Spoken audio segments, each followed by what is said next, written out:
Hi folks, welcome to another video. Today I have the Edmonds Higgins Mill boots. These boots are pretty classic and popular among the Edmonds enthusiasts. So I wanted to review these for you. I've been using it for, wearing it for a few months, and I can tell you my initial thoughts and also a little bit about this particular pair of boots. If you go to their website today, at the time of making this video, these boot first quality is available for $445. I got these boots factory seconds on eBay for $170, so I got a pretty good deal. This one is the one with Chrome XL leather and day-night soles. I really like the leather. This is actually the first pair of boots that I own with Chrome XL. All the other shoes and boots that I have are vegetable tan. I really like the feel of these leather. It's very comfortable. It feels like an old pair of baseball gloves. And the day-night soles are very comfortable to go walking on. So those are some of the things that I like about it. This one has a 360-degree welt, and it's a storm welt. One thing that I'd like to start with is the tongue is suede, and a lot of people complain that it slips to the side. And that is true on this one also. So what I did is I actually made that slit on the tongue so that I can pass the laces through. And the problem was solved in 2 minutes because it only takes a couple minutes to do that. Let me tell you a little bit about the last. This is the 1757 last, and if you go to the Edmonds website, it says the last has a noticeably wider forepart for a fuller, more youthful appearance. And it also says it's a easy fitting last with the ideal shape for those who are looking for a more versatile dress down look. So the one thing that I would say is that is true. This is a lot fuller on the toe area than, for example, the 65 last. I am a 9D, and the 65 last 9D fits me very well. The back fits very well. The front is definitely, well, like they say, fuller. If you have the opportunity, I would try these on before buying them. I would try the 9C for myself, like one width smaller than usual. I don't think that going shorter would be the solution, but it couldn't hurt if you have the opportunity to also try a half size smaller and see what fits you better. I think one of the things that I'm noticing is I have a lot of wrinkling, and I think it's because there's so much material, because my foot doesn't fill all of these cavity here, so there's a lot of waviness. I think if I had a better fitting shoe, there would be less wrinkling here. So that's just one note.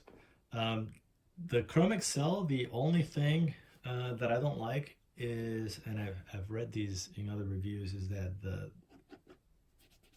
it scratches easily. The surface damages easily.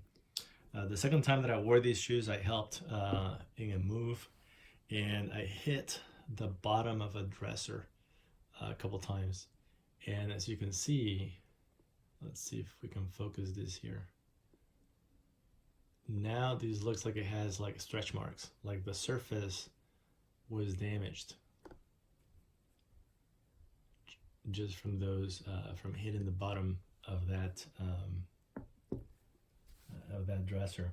Whereas with a vegetable tan, if you had a scratch, you could just sand it a little bit and it would be as good as new. You can't do that here. So this surface is just damaged. I was not happy about that. The particular defect for this one, like I told you, I got these for a pretty good deal, $170 factory seconds. The particular deal with this was really on the inside. If you see the seam where the two pieces of leather come together and it gets sewn, and then they put the inside.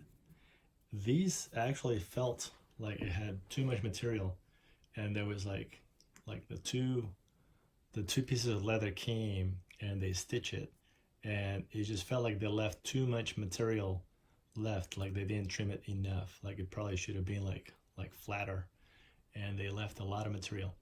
So the first time that I wore this, the bottom